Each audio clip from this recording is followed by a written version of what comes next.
trying to put the Muslims or theists in general on defense. Like, prove the existence of God. Time has changed. We've turned the table around. We are now putting them on the defense to justify their atheistic position, and you will find that they are now struggling. They're struggling to justify their own position. Like, how many times did I have to tell him what nothing is? Again and again. And still he thinks maybe this nothing can give rise to something.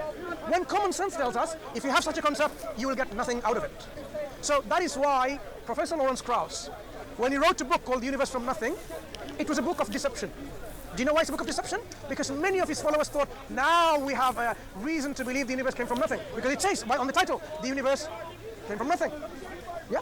But in the book, he explains it, even though a little, what he means by nothing. His nothing is something. There's quantum fluctuations, gravity, and so on and so forth. And so gravitational fields and other things like that. So it's not nothing, it's something. They have to deceive. In fact, I actually asked him when I went for a book signing, I asked him, deliberately, I had to pay for this book to ask him that question, right? I would have bought it anyway, just to see what he's saying. Why are you deceiving? He said, I've explained my nothing in the book. So I said, what do we call it nothing then? So they want to differentiate between a philosophical nothing and a scientific nothing. That is the deception, that is the trick. So now, as you see, the shift that he has is trying to make like, oh, you have the same problem. Look at how he's trying to, and then you have to defend it. There was nothing to begin with, and then God came and so on. I had to correct him a few times again. We don't believe God came from nothing. God was always there. So which makes sense? God was always there, or the universe which was always there or not? Because he knows the universe wasn't always there. I asked him a question about 17 billion years ago or 18 billion years ago. He knows there is no such thing as a 17 billion years ago, because time itself began much later. Yeah? 16.3 billion years or something, 8. So time had a beginning, so you can't say a time beforehand because it's not meaningful. So then he has his own perception of the reality, saying there's conditions, the physical laws, when there is no physics to begin with, for this universe that gave rise to this universe.